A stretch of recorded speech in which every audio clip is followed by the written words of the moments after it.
is, okay, I'll just give you some insights into how the paper can be, because this is the first year that you are going to write in a UPSC pattern. So for your optional, so because they have changed the syllabus also this year, so and they also said the marks also have been reduced to 250, right? So 250 which is UPSC pattern. And looking at the things that OPSC is doing, my guess is most probably they are going to follow the same pattern as UPSC, sir. Okay, same exact pattern as UPSC that they are going to follow. And in the UPSC pattern, which they give, how they give questions, I think you might be knowing about it. Earlier in Odisha, your examination optional, you used to get 60 marker questions, right? So majorly all the questions are 60 marker, but now most probably what they're going to do is they're going to break down the question, and in the 16 marker question they are going to ask 110. Okay, so and one or in 60 marks they can ask 215 markers. Okay, so and 130 mark. That is also possible. Sometimes what they do is 20, 15, 15 also they do. Okay, 20, 15, 15, no, so that is 50 marks. Yes, 50 marks is the question, not 60. So the question is reduced to 50 marks, and they will ask questions like 20, 15, 15. Then you also can expect a map in the exam, sir. Okay, so just like UPSC pattern, you can expect a map in the examination too. So that to paper 1 may. And in paper 2, when the question's nature changes from 60 to 20, usually what happens is in 60 marker questions, your more focus would be on the extent of your preparation. You're going to dump a lot of information in your answer for a 60 marker question. But when, the question pattern changes to 20, 15 and 15, the more emphasis would be, because now instead of one answer, you have to write 3 answers, right? So earlier, if you prepare for some important areas in the exam, there is a good possibility that you are going to get a question from it, 60 marker.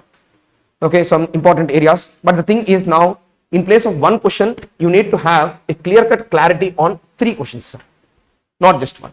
So 3 questions पे clarity रहे तो ही आप एक question pick कर सकते. Is it true or not? Okay, earlier if you know very well about one issue, then you can write a 60 marker answer. Now you cannot write just one answer here, you have to write all 3, sir. So that creates a little bit of complexity while choosing the question, which question to write. So let's suppose there are 2 questions of 20, 15, 15. So in this, for one question, you know 2 answers very well, but one answer you don't know absolutely anything about. Then the second question is there. In this, you know all the 3 questions, but very briefly, and you are not able to write them properly. So which question to choose in this kind of situation? Second one. Why? So you can manage with some content. Okay, so for all questions you can manage with some content. Is it true or not, sir? Yes. So that is why you have to choose a question in which you know at least something about all the questions, sir. It is not good to choose a question in which you know only 2 questions, 1 question you don't know anything about. So that is not a right method to write answer. So what you have to do is you have to aim for the maximum number of marks, sir. Yes, this is one thing. So in this choosing of questions, this is one thing that you have to do. And second thing is when it comes to map, sir. Okay, map is an important section in this area. My idea is that if you prepare for at least the past 10-15 years UPSC map, most of the sites are going to repeat in your Odisha paper, sir. And map is the easiest part of your preparation in your history optional, primarily because so map is what? Map is identification of sites. And as you have studied history already, looking at map and remembering some sites and their significance, they will also add value to your other ancient and medieval answers, sir. So what you can do is there is one material online. So if you want to, so this is called as self-study history is the material for UPSC, sir. They have given, so this kind of map preparation material, one material is there. If any one of your friends has this account also, you can take it. So last 15 years previous year questions or previous year 15-20 years वाला map का जो भी sites है, उन sites का बारे में जानना चाहिए, कहाँ पे है बोल के. Then after that you also have to know some information about it, sir. Is it clear? So this is one thing that you can do. And while preparing for map, you can classify them into Buddhist sites. Okay, so while preparing for map, Jain sites. Okay, then along with that, Mahajanapada sites you can classify into. So this way you can have some super classifications of the sites too, because this is how UPSC asks questions, sir. Okay, so please have a look at the previous 20 years because it is a 50 marker question directly. So this is a directly 50 marker question. Map is a 50 marker question. That is the reason why it is better to prepare at least some 20 years maps, sir. And if you can get out of some 20 map points that they have given, if you get 15 right, then there will be no stopping you, sir. Okay, it is very simple because no one has done it till now. So this would be a bouncer question. So it would be better to prepare 20 years का map देखने में आपको ज़्यादा से ज़्यादा, okay, it would take half day, sir. There will be good time invested in this preparation. Then after that, the next part of the thing is, okay, so I have seen some answers of some students who have written history optional answers and they have brought them to me. So, and in the answers, what I have seen is most of the students, they are not referring to any historiography for the question. There is no reference to historiography. Historiography is in fact for the academic subject of history, historiography is very, very important and it is applicable to mainly, okay, modern history, okay, and ancient history may you have a lot of application of historiography because it is these two areas where a lot of discussion happened over various issues, sir. Okay, I'll give you one example. Okay, there was a question on, okay, so in the last year mains that you have written history optional ka, there was a question which went this way. Okay, so democracy is not alien to ancient Indian history बोल के question आया था. अब लोगों को याद है 60 marker question.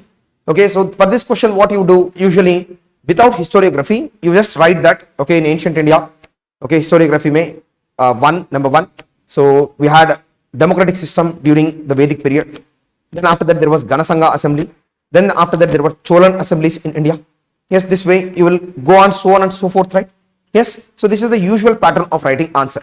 But the thing is, this question is out and out, the statement which is given is part of a historical debate, sir.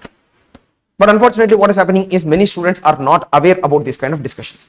The right answer for this question is, in fact, okay, it is the colonial historians of India who first stated that there is no democracy in India. Democracy as a concept is alien to us. And they also stated that, okay, for societies like India, dictatorship is more suitable, sir.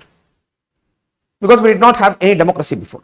The first one is colonial historian dimension. And you should say that, okay, they said that in India there is no democracy, only dictatorship is suitable for India. Then after that, following the same tradition, even Karl Marx called Indian society as a Oriental despotism. Have you heard this term ever? So Oriental despotic society, he called India, sir. And he said that in India also there is no democracy. India is an Oriental despotic country. Then after that, the next thing what happened is we had this group of historians who are called as nationalist historians. And the statement which has been given is also a nationalist historian statement, sir. It is a statement of a person by the name of K.P. Jaiswal. And he is the one who said that, okay, democracy is not alien to India. समझ में आ रहा है? And he tried to find out the democratic traditions which are present in India before. Okay, it is said that Indus Valley civilization also there is no dictatorship. It was ruled by a council. Then after that Vedic age, Sabha, Sangha, Sabha, Samiti. Okay, so all of these examples they have given. Then after that, the next phase of history is what? Okay, the next phase of history mein Mahajanapadas period is there. At that point of time also there are numerous Ganasanghas in India. Alexander was also resisted by a Ganasangha. So that is one thing that he has said. Then after that, the Ganasanghas from this period, they continued till the Guptan period. Even in Guptan period also we have seen Ganasanghas existence. So primarily because Kumara Mahadevi, she belongs to Lichavis, and Lichavis is also a Ganasangha. Yes. Then after that, the democratic tradition, it did not die out in India. Even in Guptan period also, people used to participate in administrative councils. The urban administration, rural administration mein. So in both places we had, okay, people participating. Urban administration mein we had this Adhisthana Adhikarana. Rural administration mein we have Ashtakula Adhikarana, which is people's participation is seen in Guptan age too. Then after the Cholan age, we had the very famous Uttar Merur inscription. So which talks about the people's participation. All these examples he has given, and here you have to write to prove that, okay, so definitely democratic tradition is present in India, sir. समझ में आ रहा है आपको? Okay, मैं क्या बोल रहा हूँ? Then apart from that, later day also in India, okay, because of the concept of Gram Swaraj, panchayats used to govern Indian society. Okay, in villages, panchayats used to have a very significant role. That is also a democratic system बोल के पहले इसने सारा examples दिया, sir.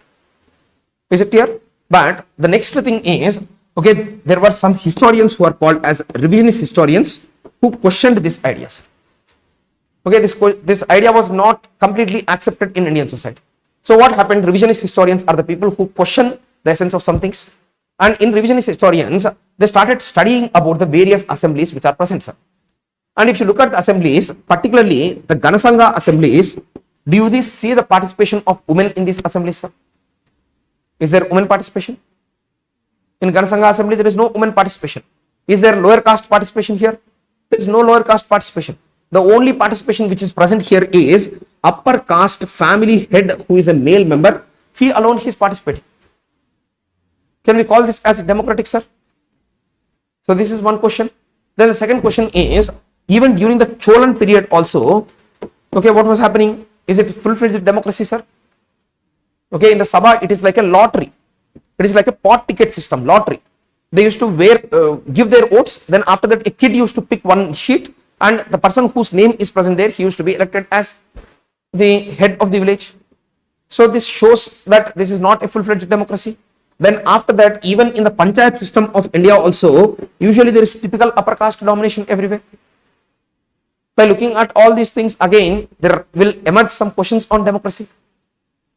समझ में आ रहा है आपको? So this is how you have to write this structure your answer, sir. First side heading should be colonial historian said that there is no democracy in India. Second one is this colonial history. Then after that, Karl Marx, Marxist history also said Oriental despotism. Then after that, nationalist historian K.P. Jaiswal, he said, gave all these examples, but revisionist historians, they have questioned these things. Yes. Then after that, finally, you have to give your conclusion, sir. And when it comes to conclusion, what you have to do, you cannot deny the presence of democracy. And at the same time, it is not a full-fledged democracy. Yes. Okay. So in fact, what you can do is, you can compare it with, or you can say a statement saying that no part of the world had a full-fledged democracy in ancient or medieval times. It's not just about India. No part of the world had a full-fledged democracy. Even the great democracies of Athens also were having limited franchise. It was given only to the educated people, and it was only given to male members. Slaves were not given any membership. So when Athens democracy, which the West thinks of as the ideal democracy, there are limitations there. So definitely India also had a democracy, but it had its own unique set of limitations. Bolke, you have to conclude the answer for this question. This way, this is a proper 60 marker answer, sir. And if you don't refer to these people, then automatically what will happen? The person who is reading, he cannot distinguish between a general studies answer and a optional answer. See, you take any other optional except for history, sir. With history, the main problem is what? That in history, okay, so the academicians of history, they did not come into the forefront. But in other subjects, what happened? Let's take political science. Without referring to the thinkers, can you write any answer in political science? In sociology, can you write any answer without referring to the political thinkers? But why are you not doing the same with history?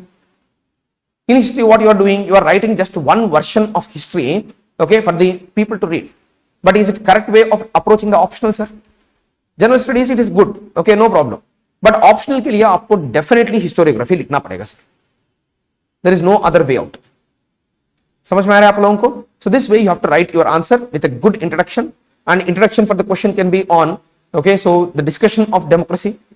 Okay, this debate has emerged in India during the Indian national movement when Britishers are denying Indian historical democracy, okay, whereas Indians are asserting it. So this discussion, it went on this way. Okay, you have to give an extension to it, sir. समझ में आ रहा है आपको? Yes. So this is how you need to write your answers. So for this, what you need to do, you need to have an organized thinking process. Number one. Number two is what you need to have the knowledge about them too, sir. These are some things which you can't do without knowledge. Yes. So knowledge also should be there. So what my plan is, okay, so the institute also has requested me, even though I have a busy schedule, when is your exam? Mid of February. So my mid of February, what I'm going to do is I'm going to conduct, okay, 4 full length tests, sir.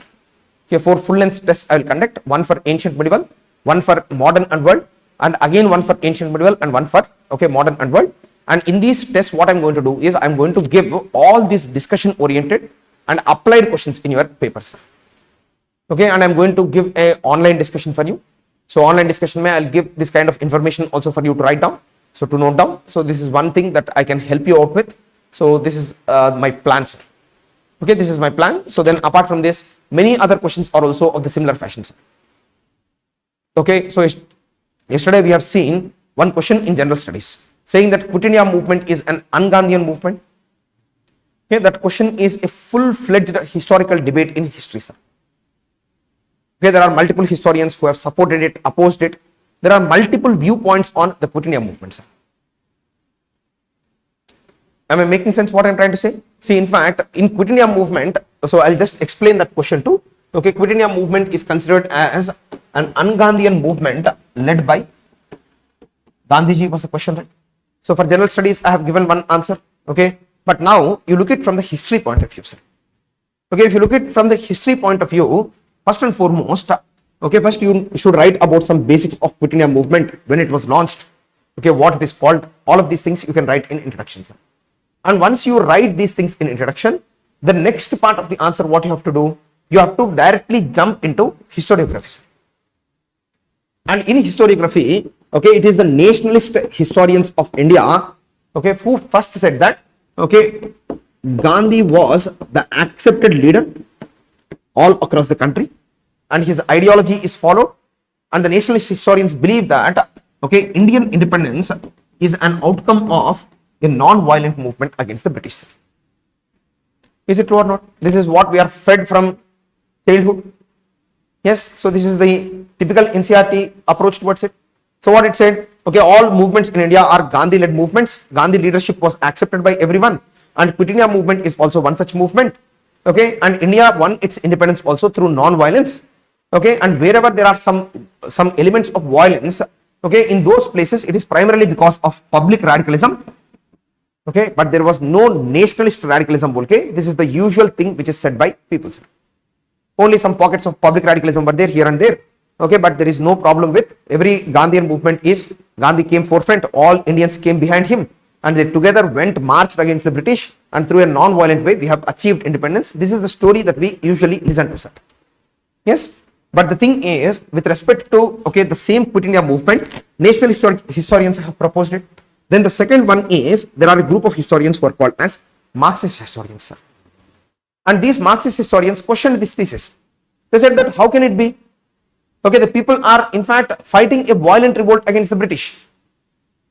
Yes or no? See, in fact, these Marxist historians, they clearly say that, okay, the Quit India movement is a clear-cut failure of Gandhian leadership.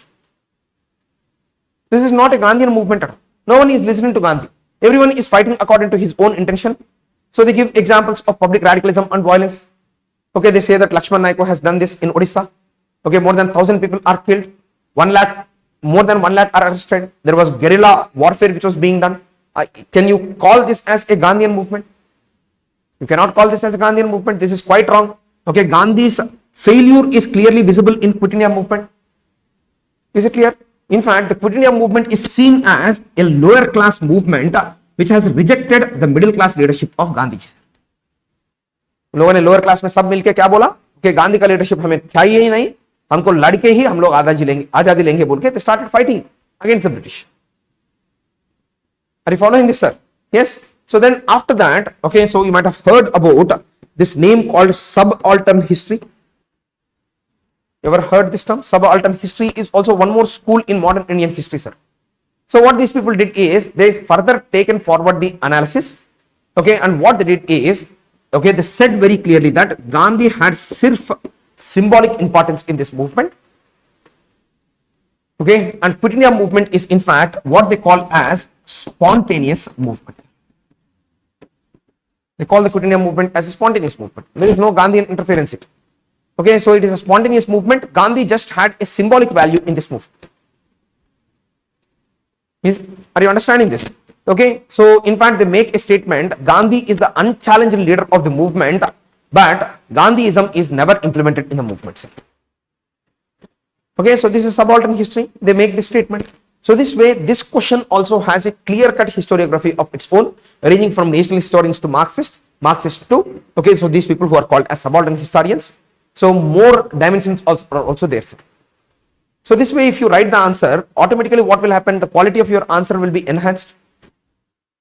Are you trying to understand what I'm trying to say? Okay, you can give a clear-cut analytical approach in history, sir.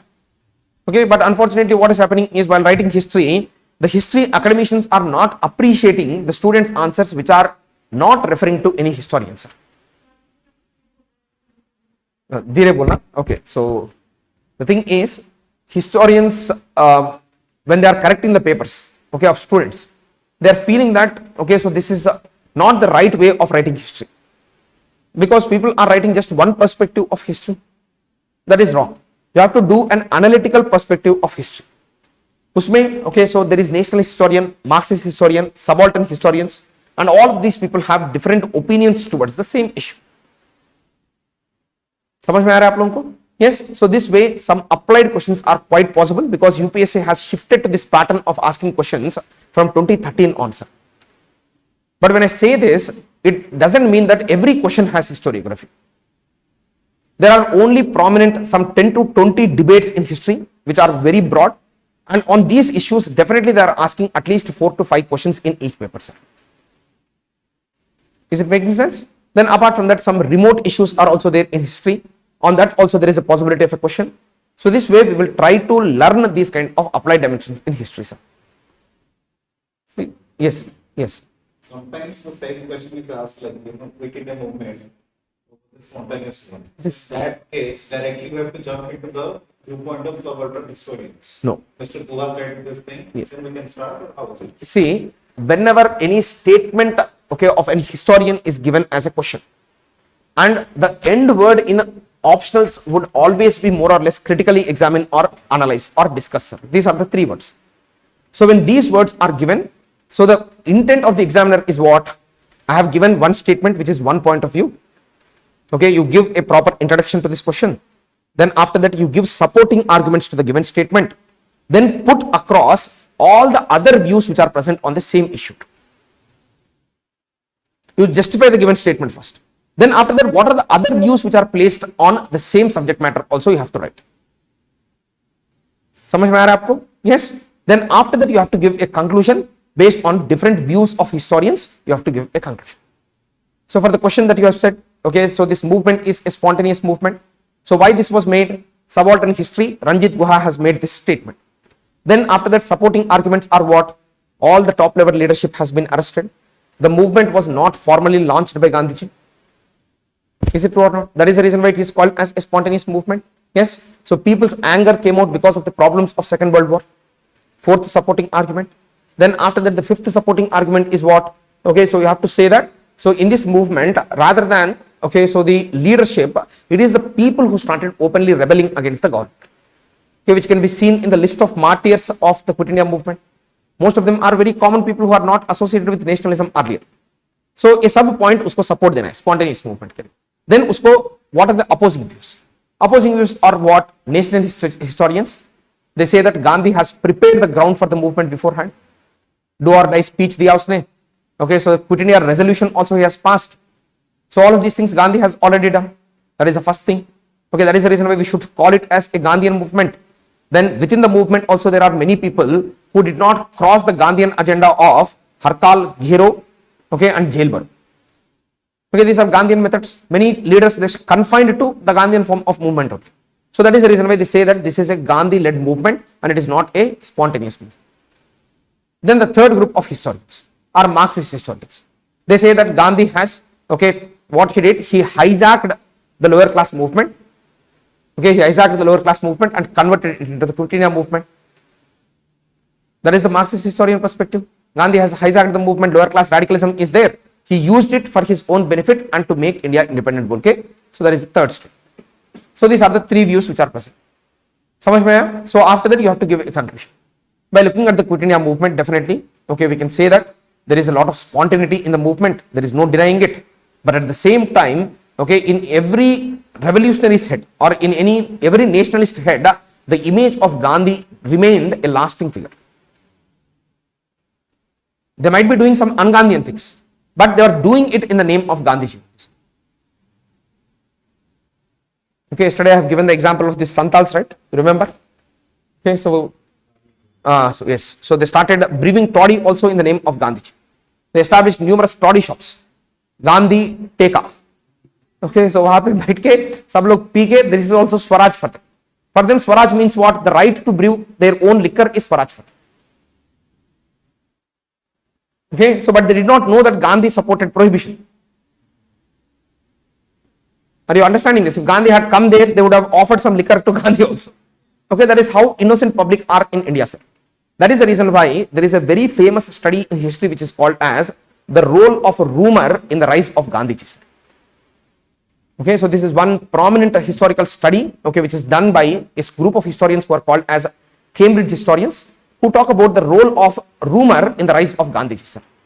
Because many people in India, when the Britishers went and asked them, who do you think Gandhi is? Many answered by saying that he is a saint who came from Himalayas, he has magical powers, and he has come in order to expel the British rule from India. This is one answer. And some other people believe that Gandhi is some form of spiritual doctor. That is the reason why whenever Gandhi used to visit any place, they used to bring many sick people on their shoulders in order to show them to Gandhi, because they felt that by having a look at Gandhiji, okay, they will be cured. I'm not joking. Okay, so this way, Gandhi was in fact one of the most misunderstood personality across the country, sir.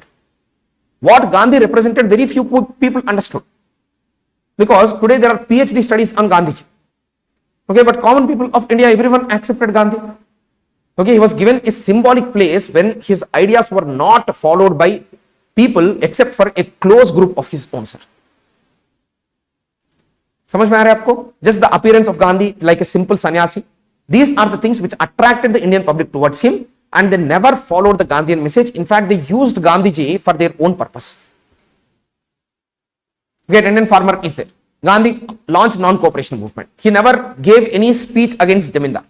But the tenant farmers, all of them stopped paying rent to Jamindar, saying that Gandhi Maharaj has asked us to stop paying rent. But Gandhi never said it. आपको समझ में आ रहा है? So this is how role of rumor in the spread of the image of Gandhi is very, very important in Indian history, sir. So that also you can use. Quit India movement mein that is even more prominent. Even in Chauri Chora, just in order to give you an example, when 22 policemen were being killed, then after that their body parts were cut into pieces and they were thrown into a burning police station. And when all these things are being done, in the crowd, the single slogan that was heard is Gandhi Maharaj ki jai. Only slogan. Gandhi Maharaj ki jai bolte hi ye sab kaam kar liye. Are you understanding this? So this is the nature of Chauri Chora movement. All of these things prove that role of rumor in rise of Gandhiji is a very, very important dimension, sir. Okay, on this overall picture, they can ask many questions with respect to Gandhiji.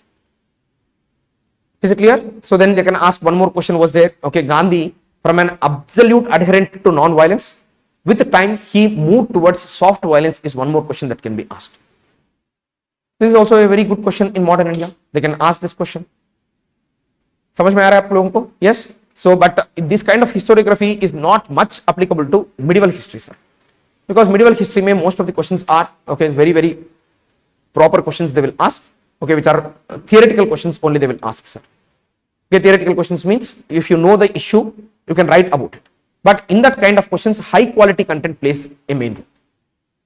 Okay, not just any low quality content. Let's suppose, okay, if they ask a question on, they can ask a question in medieval India on, okay, one area which UPSC touches a lot of time is, okay, they ask questions in medieval India like, okay, so discuss about the religious policies of Akbar. Okay, this is one prominent question in UPSC medieval India, religious policies of Akbar. Okay, but writing a very simplistic answer for that is not good, sir. You have to give some high level content. You have to differentiate your answer from the next person. How can you differentiate your answer from the next person? By writing very good high quality content. And high quality content means what?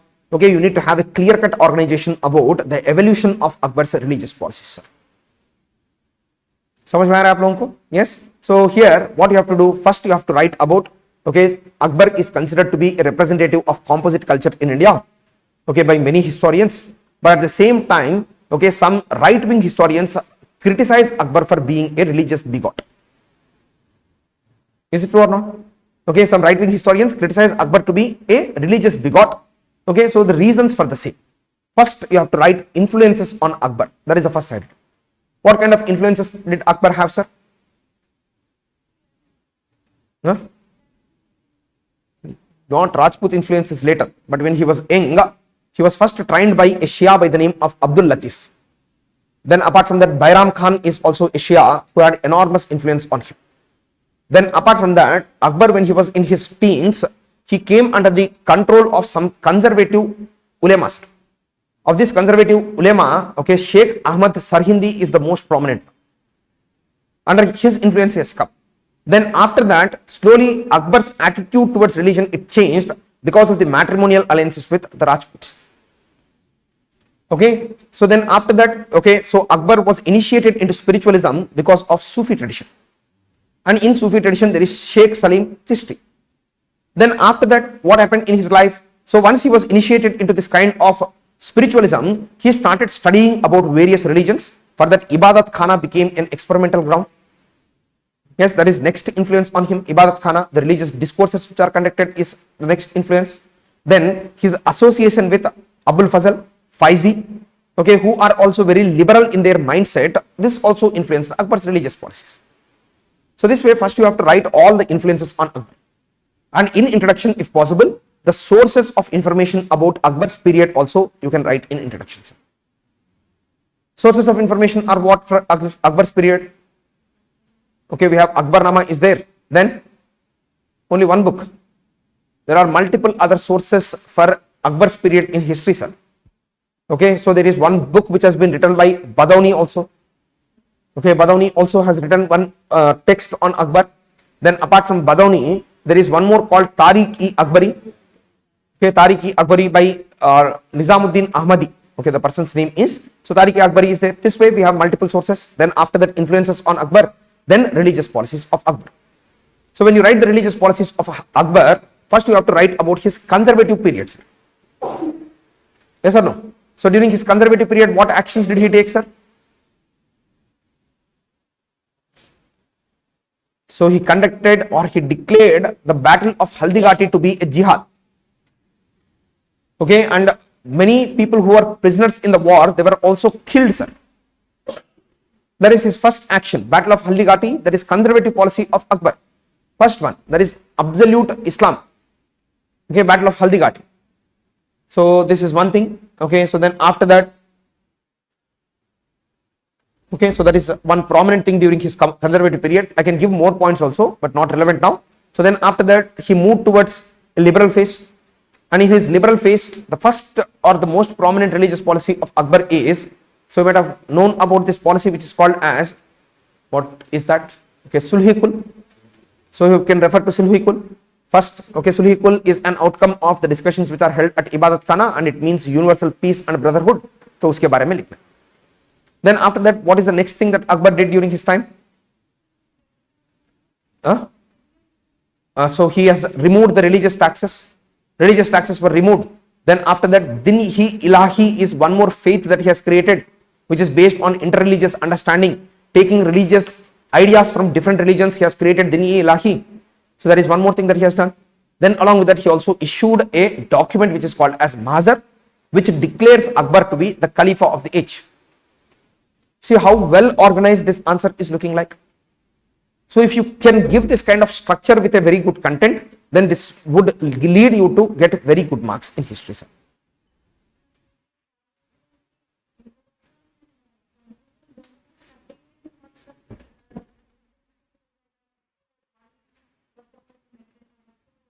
See, in humanities, there is a standard form for answer writing. There is no one who can deny this.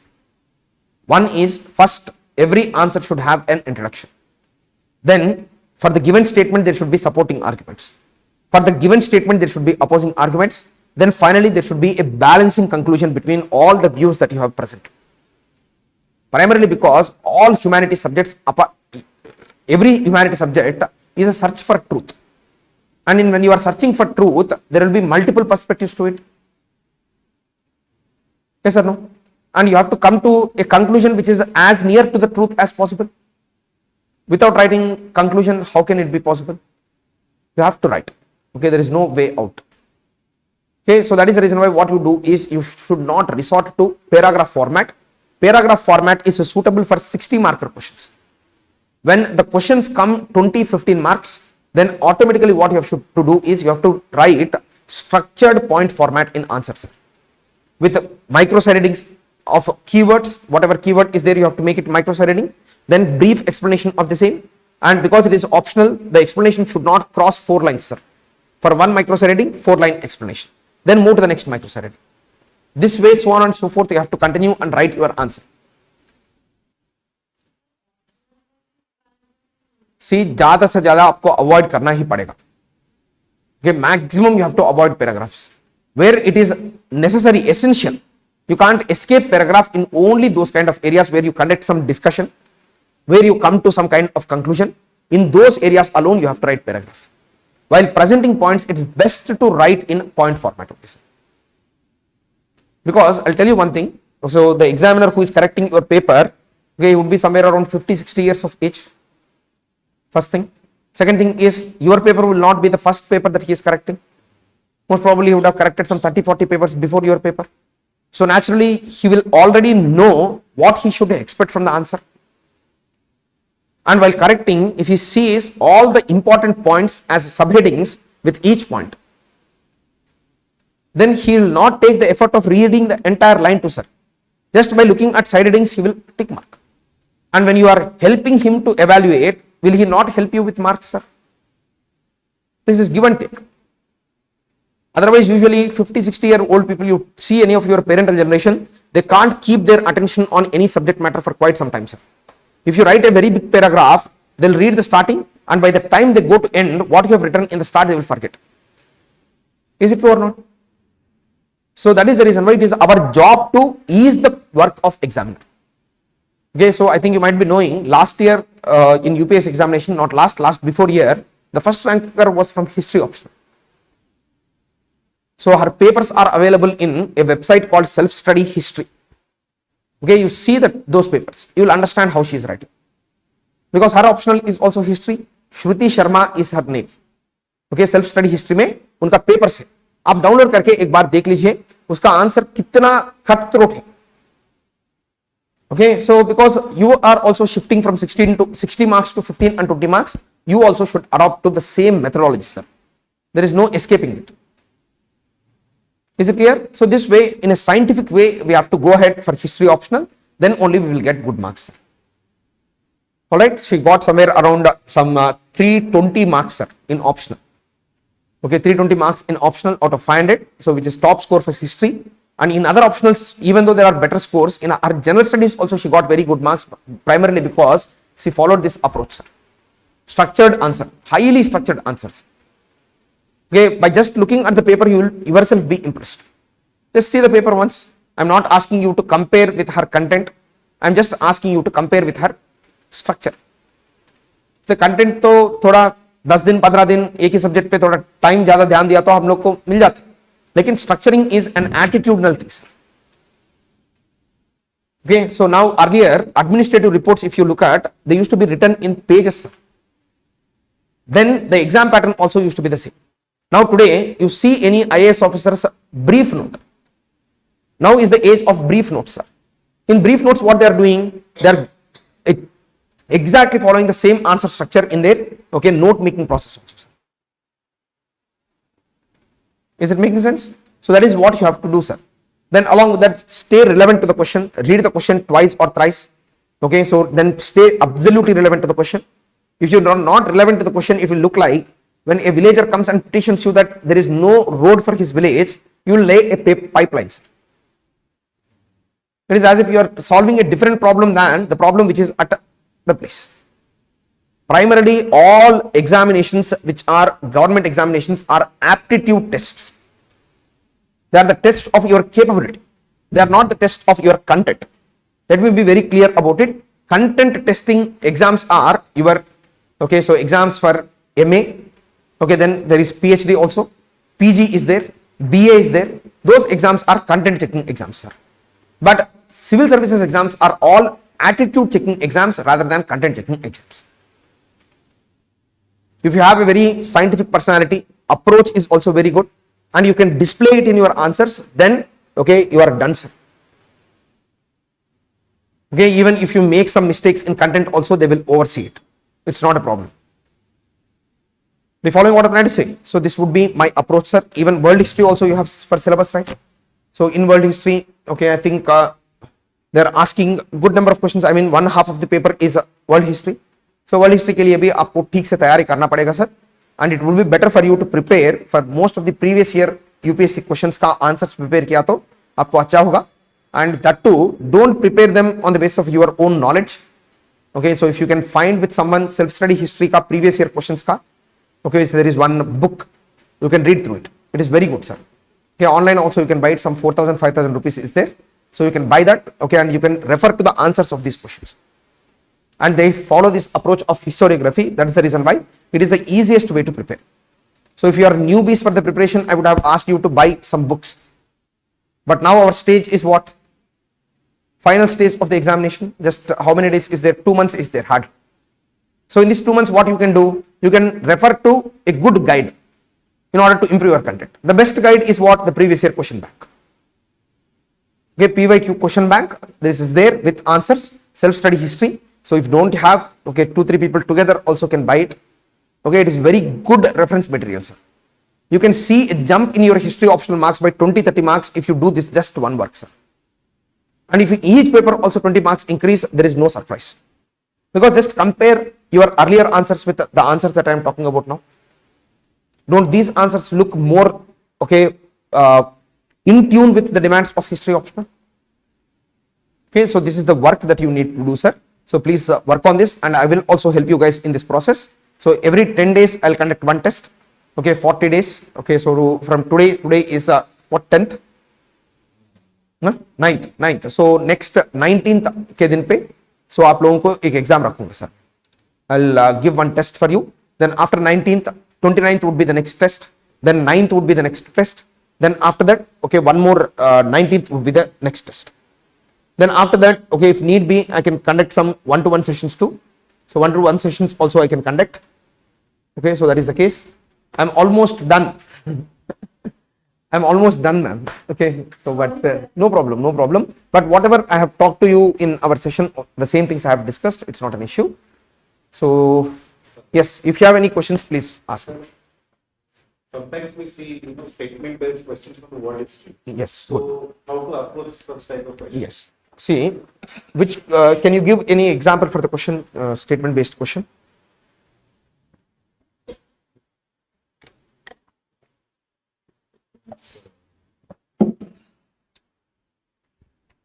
Napoleon was died out of Spanish cancer. That is one statement. Okay, that is also basically that is also historiography question, sir. Okay, but in that question in world history, usually what happens is, because the historians are global historians, only in some cases we have to refer to their names, sir. There is no need for you to refer to their names. In this question, okay, Napoleon died due to Spanish ulcer. That is a question. Critically examine is the question. First you write Napoleon Bonaparte's time period. Okay, so then after that you write about briefly about him, okay, or his contribution or his glory के बारे में brief लिख सकते हैं आप, introduction हो जाएगा. Then okay, so first side heading would be Spanish ulcer as a reason for his decline. Okay, so why is Spanish ulcer considered to be the reason for his decline?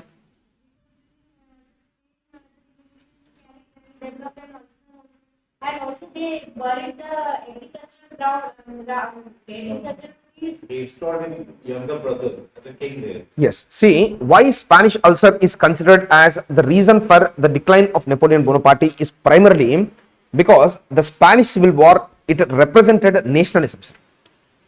Okay, first side heading you have to write, okay, rise of nationalism.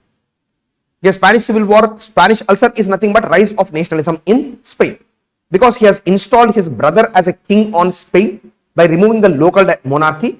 So the people felt it as a hurt sentiment of nationalism and they started revolting. Is it clear? Nationalism is one factor. Second factor is what? Why Spanish ulcer is considered as a decline for Napoleon Bonaparte? The second thing is the Spanish ulcer, it involved guerrilla warfare, sir. With popular support, guerrilla warfare it has in. When guerrilla warfare is fought, what happened is the French army was not able to decisively conclude the battle at any time, sir. Because guerrilla warfare denies conclusion of battle. So there was no conclusion for the battle. That is the second problem.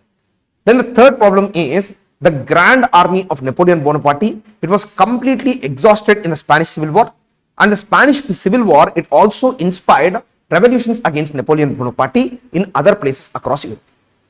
Then fourth reason is what? The Spanish ulcer also signified the fall of continental system of Napoleon Bonaparte, sir. समझ में आया? 4 reason.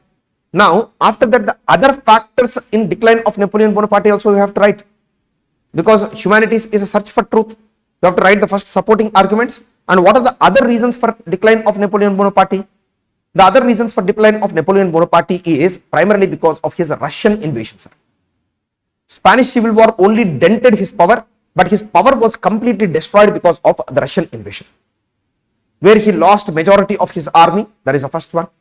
Then the second reason for decline of Napoleon Bonaparte is what? Tell me. Yes, that is guerrilla warfare. Okay, scorched earth policy, guerrilla warfare, the same thing. Then the second main reason why Napoleon Bonaparte lost the war is Napoleon Bonaparte was never able to succeed against English, okay, in his naval warfare.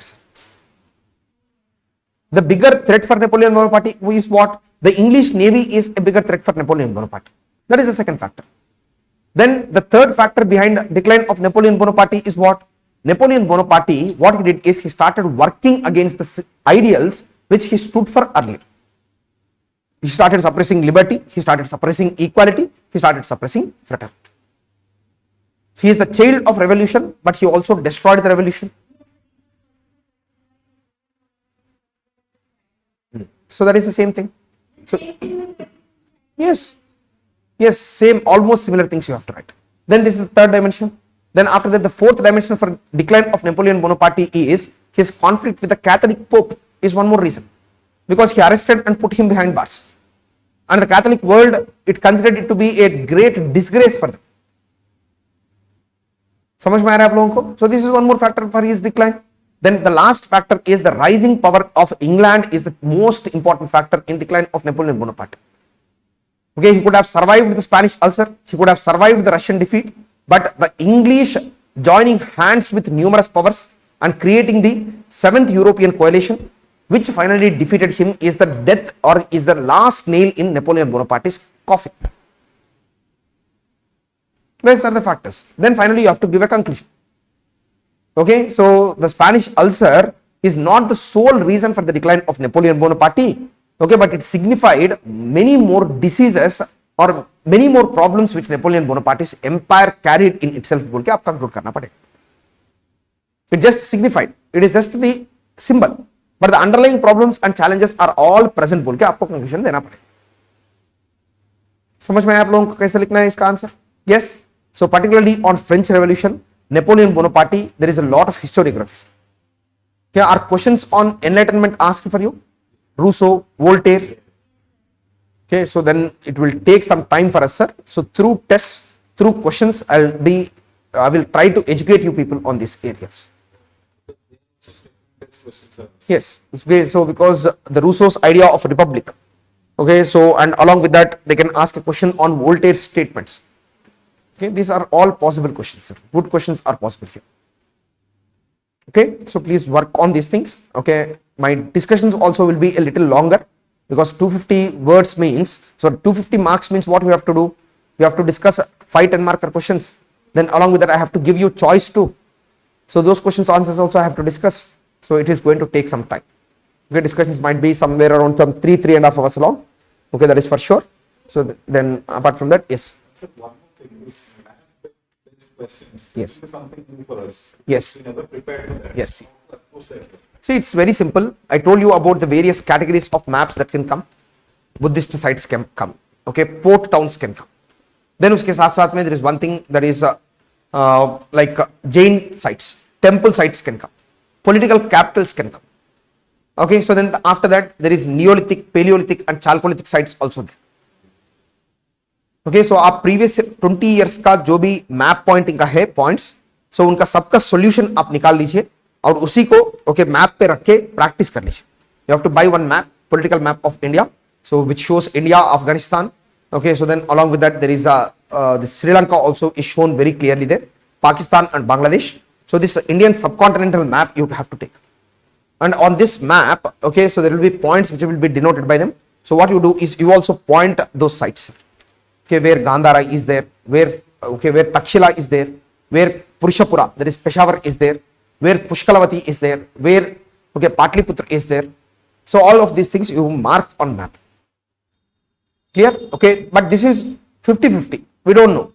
Okay, but tomorrow you should not blame me. If the question doesn't come on map, you should not blame me, because this is the first time, no. First time that we are seeing the paper this way. So that is the reason why there is a possibility that they can ask map question. Okay, but if they find it difficult to find a map, then also we don't know, okay, what they're going to do. So this way, so for the coming 19th, okay, 1/9, the test would be on ancient and medieval science, which will also include one map based question. Okay, so I'll conduct one full-fledged test, sir. So 250 marks question paper I'll give. So you try writing that paper. So then I'll evaluate the papers and I will discuss the answers with you. But it will be completely online mode. Maybe on January 20th I'll be here. So one discussion I can do offline. Okay, so one discussion I can do offline, but most of my discussions will be online. And if you have any questions, you can call me too. Okay, you can ask time from me and you can call me. It's all right for me. All right. So this is the plan. Yes. One question. Because writing introduction in GS and writing introduction in optional, Yes. history optional is slightly different. So is there any particular approach that while writing the optional introduction, we have to follow certain rules? See, most of the times in history optional also, the introduction which is very suitable is timeline based introductions. Okay, for history optional, the introduction itself is timeline based introduction. When any issue is given, usually the question never specifies the dates or time period. When you mention the time period of a particular event, then it shows, okay, that you are understanding history in a chronological format. Okay, and you can talk about some things which happened before them, before the said event. Okay, so said event के पहले क्या हुआ था? So let's suppose Akbar religious approach पे question आ गए. So then you can refer to Akbar came into forefront in religious sphere after the Bhakti and Sufi saints have created the platform for him. They also talked about the same composite culture and he also started talking about the same composite culture. So Akbar started working on the platform created by, okay, so his predecessors during Bhakti and Sufi movement. बोल के आप इनकी introduction दे सकते हैं. Then along with that you can write the time periodization of Akbar. You need not be very specific. You can say that, okay, Akbar belongs to late 15th and early 16th century. No, late 16th and early 17th century. Okay, late 16th and early 17th century. You need not specify the dates when he was crowned, when he died. So no need. Okay, so at least this way if you can put it forward, it would be very good for your answer, sir. Okay, okay, so any other question? If you have any other questions or doubts, you can ask, sir.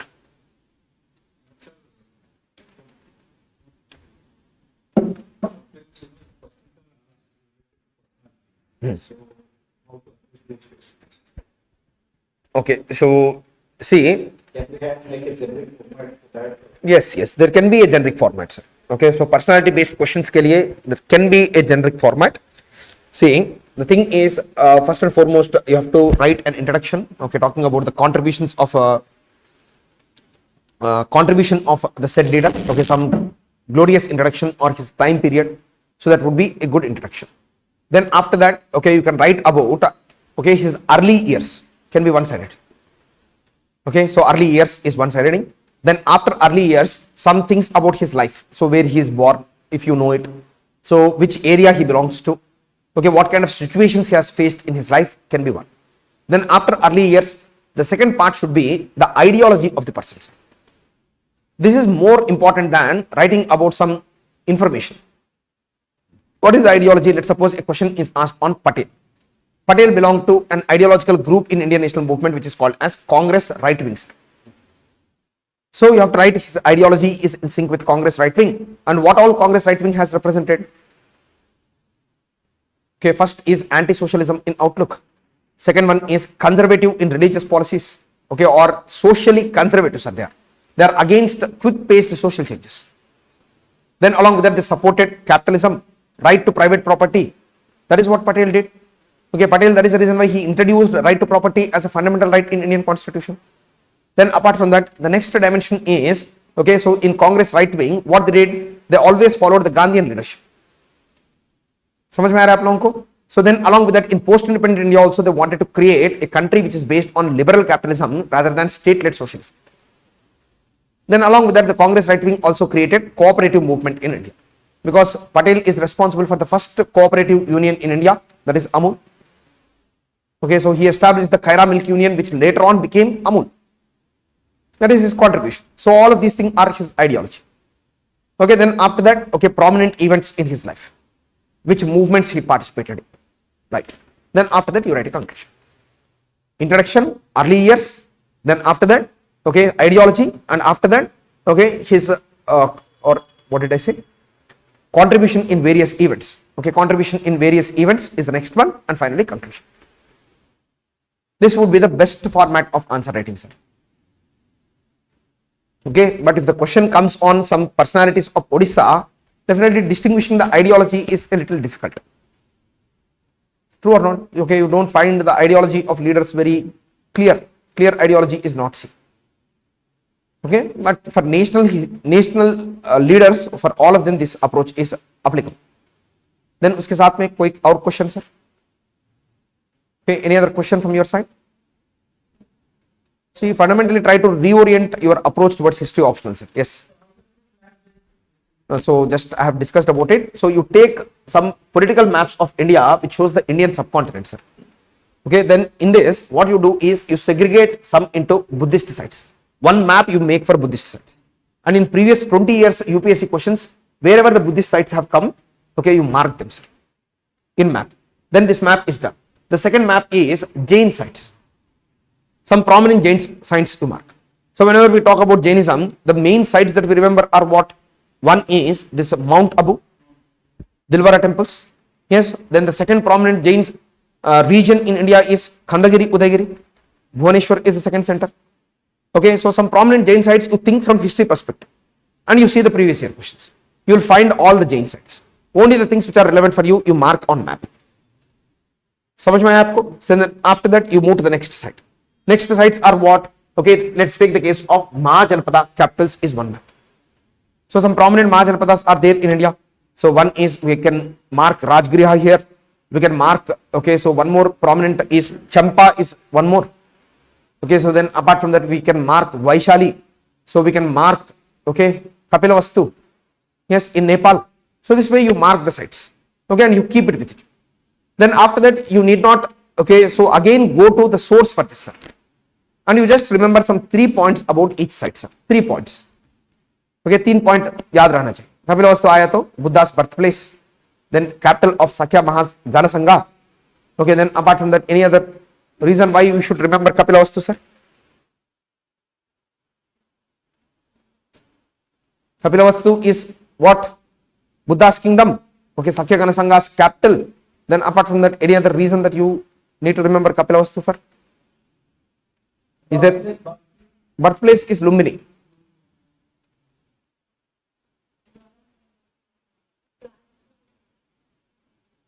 There is a stupa there too, sir. Okay, stupa there too. So ऐसा कुछ लिखना चाहिए आपको हर एक पे. So Rajgriha is given. So Rajgriha is the capital of Magadhas. Okay, so and this capital was present from the time of, okay, so this person Bimbisara. Okay, then who has left the capital, sir? The capital has been shifted by this person called Udayin. Okay, who was the son of Ajatasatru. So he shifted the capital. Huh? So that you have to write. Okay, so this thing, Rajgriha means what? It is a Griha, or it is also called Girivraja, because it is a city which is surrounded by mountains. Done. तो ऐसा 3 point थोड़ा याद करने के लिए try कर लीजिए sir. And don't spend too much time. Make some 10 maps. Okay, mark the points and leave them, sir. Is it clear? So that is what you can do. Yes. Any other question? But if they ask maps, they will ask most probably from previous year UPSC papers only. They will pick the map points and they will give them. Yes.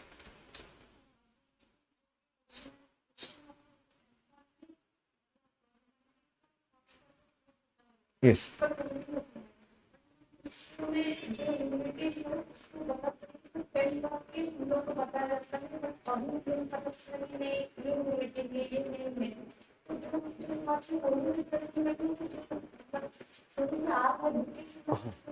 See, what these people did earlier too, they tried to establish a truth. That is their version of truth. That's it. पहले आप लोग बोल रहे हैं कि कुछ सच है कुछ झूठ है, पहले झूठी हिस्ट्री हम लोग पढ़ते थे. यस, तो वो झूठी हिस्ट्री में क्यों वो झूठी हिस्ट्री वो लोग लिखा, ओके, उसका क्या पर्पस है वो भी लिखना है हमें. झूठी वर्ड यूज नहीं करना है आपको. तो आपको क्या करना है, there was a different approach to history and at that point of time history was perceived in a different fashion बोल के आपको लिखना है. इट वाज कंसिडर्ड और it was perceived in a different fashion. You are not say calling them liars, you are saying that their approach is not in the right. How much difference is there between these two things? Yes or no? Okay, you are not criticizing anyone because colonial historians, they have said many things which are very wrong. Okay, so what you should say, this is their perspective towards history बोल के आपको लिखना है बस.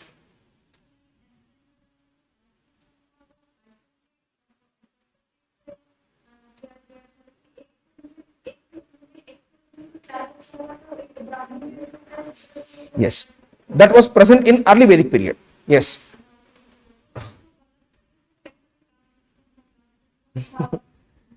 See, the thing is, you can't completely deny also the existence of caste. We have evidences for both, right? Okay, so the same Vedas that you are talking about, Rig Veda में ऐसा statement है कि एक ही family में 4 बच्चा है तो एक एक को एक एक और किसी का कैपेबिलिटी से उसका वर्ण डिटरमाइन होता था. Okay, so then after that, if you look at the same Vedic literature during the later Vedic period, there are other attachments to the Vedas too, like Brahmanas are there. Okay, so which are explanatories on Vedas. Then Dharma Shastras and Dharma Sutras were written down. And if you look at the Dharma Shastras and Dharma Sutras, some of the most inhuman caste discriminations are present there too. Okay, Vedas में एक वर्षन है, लेकिन धर्मशास्त्र का वर्षन भी है ना मनुस्मृति में. तो कैसा लिखा गया कास्ट का डिस्क्रिमिनेशन के बारे में? How the Shudras and women are both denied moksha in Dharma Sutra. They said it very clearly that women and Shudras cannot attain moksha. They should not read the Veda. It is also said that if any person tries to teach a Brahmin about the Vedas, his tongue should be cut.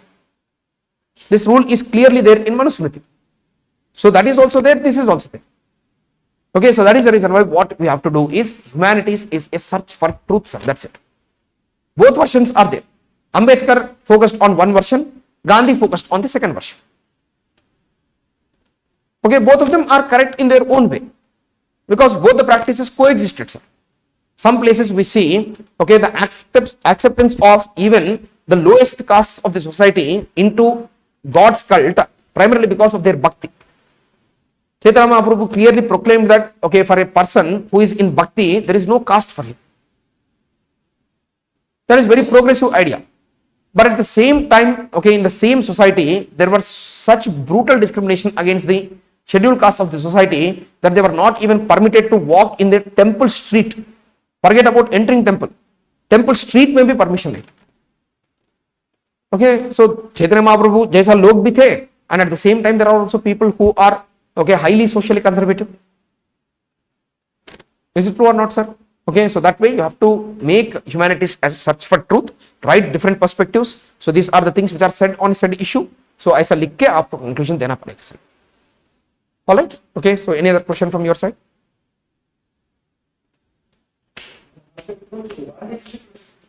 World history questions, that's what, okay, I'm trying to say. World history questions are also mainly knowledge based questions, just like medieval. There is not much of historiography there, sir. Okay, so they are all knowledge based questions, particularly enlightenment. Okay, then after that French Revolution, then after that, okay, world wars. All of these are content based questions only.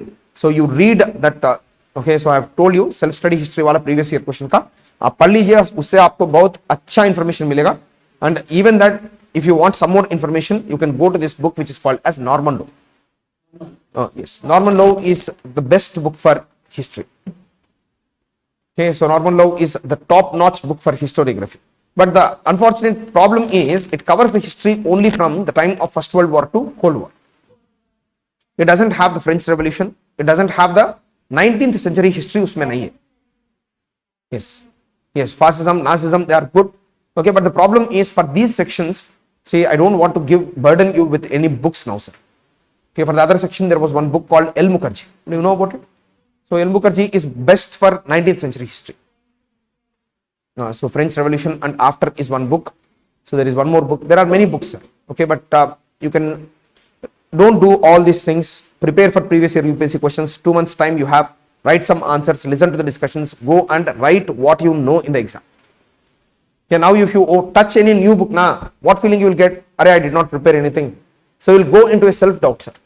That is not a good state to be in. So what you have to do is you prepare what you know very properly. I'll do some value addition. You prepare some previous year UPSC questions. So that would be more than sufficient for the work that we are going to do for the next 2 months. Alright. So this is one work that you need to do. Any other questions from your side?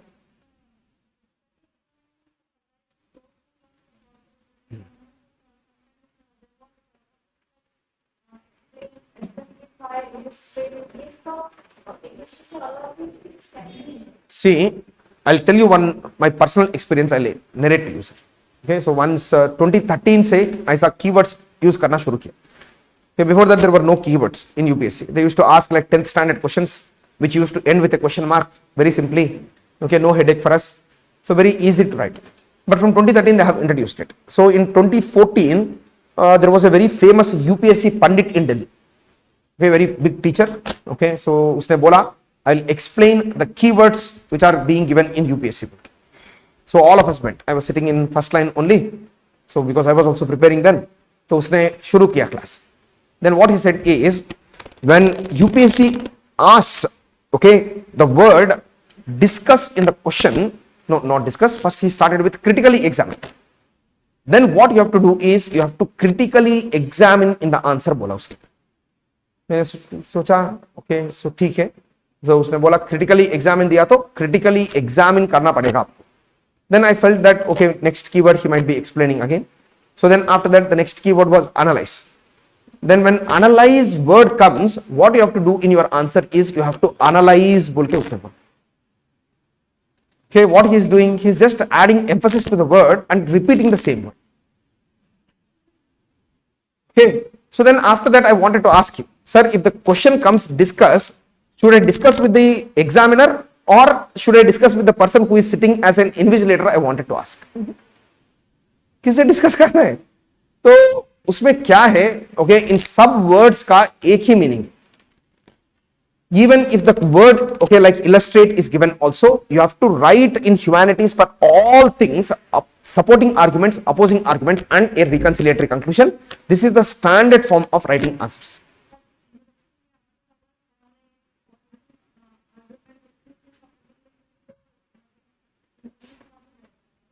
Q? You tell me. I didn't understand your question. So कैसे?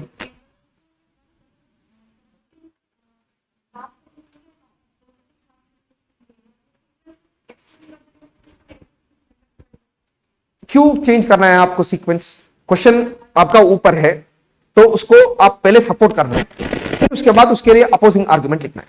Finally conclusion में आपको balance लाना है. If you bring the balance, why will there be any negative implication? Okay, I'll just give one example. Okay, so you take out your book Harihar Pandya. Okay, so in that book also you see the story of Kalingan War. They follow the standard tradition of history writing. What he does, he refers to, okay, so the impact of Kalingan War on Ashoka, the section you read. He refers to multiple number of historians, how each one has seen the Kalingan War and impact on Ashoka. Okay, initially people said that he got completely transformed.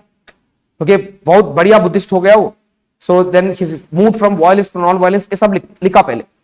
बाद में when they started reading more and more, they understood that Ashoka's policies, they are more directed by, okay, his political needs rather than his ethics. Okay, so because he did not liberate Kalinga, he in fact converted 150,000 soldiers into prisoners of war. Then he committed a genocide here in Kalinga and he apologized in Shahbazgiri. Hey, can I, sir? So there is one more view. Okay, it is just a political tool of Ashoka is the second view, sir. His Dhamma is a political tool because already he has extended the empire to the farthest possible extent. Now he wanted the people to be more submissive to him. For that he preached Dhamma. That is the second view. समझ में आ रहा है आप लोगों को अभी? So Ashoka बहुत बदल गया एक view. Second view is that he is more of the same. Is it making sense? So this way, then the Rock Edict 13 also clearly gives warning to the tribes that if you do anything which is not in my interest, then the king also can punish. That is the reason why Ashoka's policies are usually called as, okay, iron hand in a velvet glove. The glove is velvet. If you touch it, it looks very smooth and soft. But if you try to crush it, then you will understand the strength of Ashoka's policies. Okay, so this way you have to write the answer for this question. Clear? Okay, so iron hand, velvet glove. Okay, so कोई भी बात किया तो अशोका सो okay, हंसते हंसते ही बात करें, लेकिन वो आदमी बाहर जाएगा कि नहीं, okay, वो बाद में डिसाइड होगा.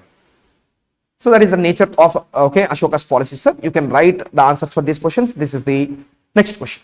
Okay, so this way, the thing is you can see in your Haripara Panda itself this kind of approach, where okay they try to find out the truth, and UPSC answer or your exam answer is also a search for truth similar. Clear? Okay, so this that any other question? Any other question from your side? Okay, so you can scan and upload the copies, right, for my evaluation. Okay, scan and upload the copies, that would be better for me. Any other thing that you want some clarification from my side? Okay, for your optional mains, I mean optional mains, Odisha history is also there, right? I find that Har Har Panda is a very good book. Okay, so that is one stop destination for you, for your optional preparation too. It has historiography, it has various approaches, but the thing is it has a lot of factual content. Okay, so what you have to do is you have to neglect some sections, sir.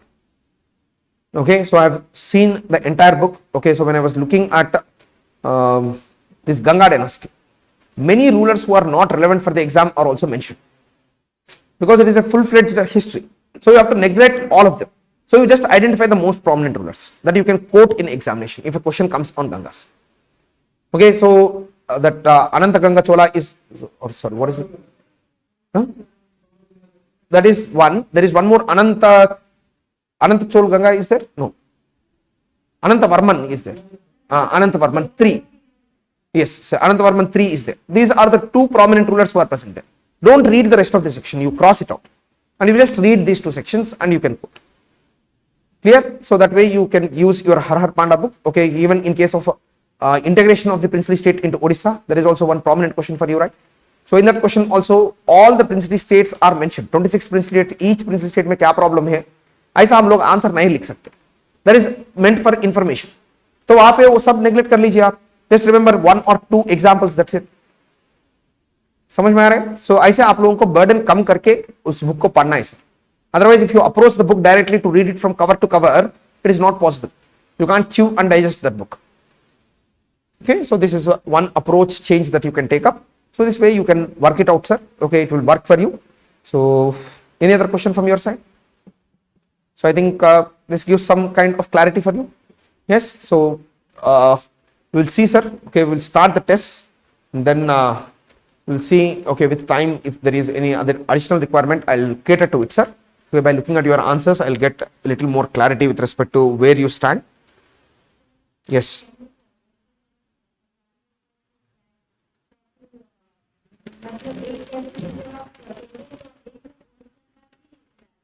Yes, I'll do that because your syllabus only, right?